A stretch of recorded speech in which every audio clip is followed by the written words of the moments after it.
새로 취임한 제2백화점 김 사장. 각종 빅데이터를 분석해 고객들이 최첨단, 최고급의 백화점을 선호한다는 걸 알아내고는 과감한 혁신에 돌입했습니다. 각종 쿠폰과 재고 할인 판매들을 없애고 대신 고객들이 원하는 럭셔리 브랜드들로 매장을 가득 채웠죠. 또 사람이 서 있는 계산대를 없애고 첨단 기계를 설치해 결제를 간편하게 만들었습니다. 그런데 이게 웬걸? 기대와는 달리 17개월 만에 매출이 크게 떨어져 손실이 이만저만이 아닙니다. 대체 무엇이 문제였을까요?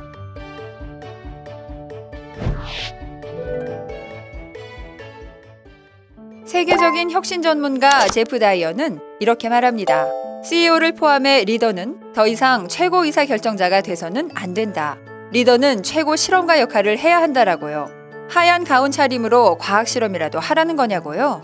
아닙니다. 제프 다이어가 말하는 최고 실험가란 아이디어를 테스트하고 실험하는 문화를 만들고 이끌어가는 리더를 뜻하는데요.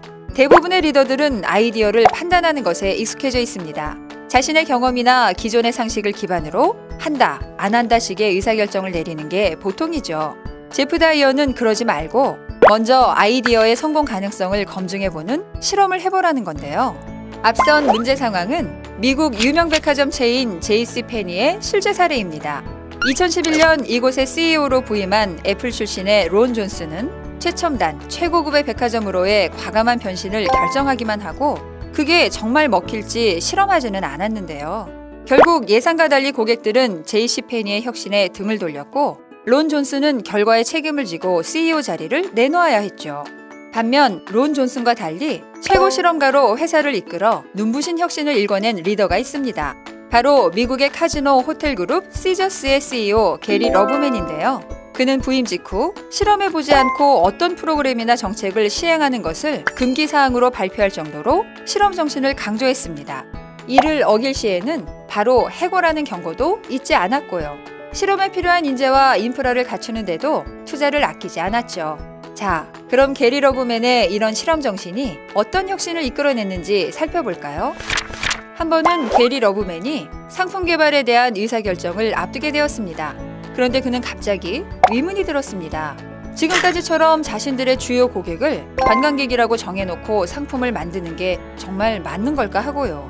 사실 이건 그때까지 대부분의 카지노에서 당연시되던 것이었는데요. 하지만 그는 이게 과연 사실일지를 밝히는 실험을 시행해보기로 했습니다. 그는 먼저 관광객 대상의 $125 패키지 상품과 인근 지역에서 놀러오는 평범한 고객을 대상으로 한 $60어치 카지노 칩 제공 상품을 만들었습니다. 그리고 어느 쪽 상품을 선택한 고객이 카지노에 더 많은 매출을 올려주는가를 실험했죠. 결과는 어땠을까요? 놀랍게도 업계의 예상과는 달리 카지노 칩 제공 상품을 선택한 인근 지역 고객들이 카지노에서 훨씬 더 많은 돈을 쓰는 것으로 나타났습니다. 이 사실을 바탕으로 게리 러브맨은 근처에 사는 평범한 사회인, 흥미거리를 찾는 사람을 집중 공략한 상품을 만들기 시작했는데요. 덕분에 남들과 차별화된 새로운 경쟁 전략을 펼쳐나갈 수 있었죠. 최고 실험가 게리 러브맨, 그의 리더십이 효과가 있었을까요? 시저스는 게리 러브맨 취임 후 10년 만에 당시 업계 1위였던 MGM 카지노 호텔 그룹을 꺾고 업계 1위로 우뚝 설 수 있었습니다. 또 솔선수범하는 리더 덕분에 시저스에는 늘 아이디어를 실험해보는 문화가 뿌리내릴 수 있었죠. 미국 콘티넨털 항공의 리더들도 최고 실험가로서의 역할을 톡톡히 수행했는데요. 어느 날 이 회사 경영진들은 회의실에 모였습니다. 이들은 출발 지연 등의 문제를 겪어 화가 난 고객들에게 어떻게 대응할지를 놓고 의견을 나눴죠. 사과 편지만 보내자는 의견, 편지와 함께 프리미엄 클럽 가입권을 함께 보내자는 아이디어가 나왔습니다. 또 한편에서는 비용 대비 효과가 없을 거라며 그냥 아무 조치를 취하지 말자는 의견도 있었고요. 자, 그럼 아이디어도 많이 나왔으니 이 셋 중에 하나로 CEO가 알아서 결정했을까요? 아닙니다. 콘티넨털 항공의 경영진은 비교 실험을 진행하기로 했습니다. 그들은 우선 불만 고객을 3개의 그룹으로 나눴는데요. A그룹에게는 사과 편지만을, B그룹에게는 사과 편지와 함께 프리미엄 클럽 임시 무료 가입권을 보냈죠. C그룹에게는 아무런 조치도 취하지 않았고요. 결과는 어땠을까요?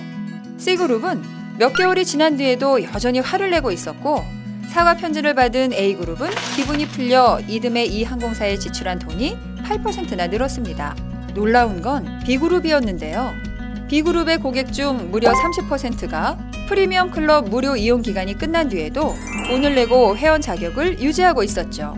이후 콘티넨털 경영진은 문제가 생길 때마다 고객에게 재빠르게 사과 편지와 프리미엄 클럽 임시 무료 가입권을 보냈습니다. 그 결과 매출액이 1억 5천만 달러 이상 늘어나는 눈부신 성과를 거두게 되었죠.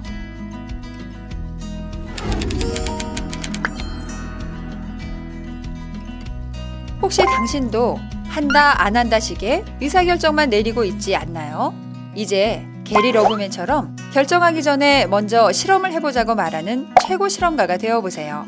직관에 의존한 결정보다 눈앞에 보이는 실험 결과가 불확실한 미래의 그린라이트를 밝혀줄 겁니다.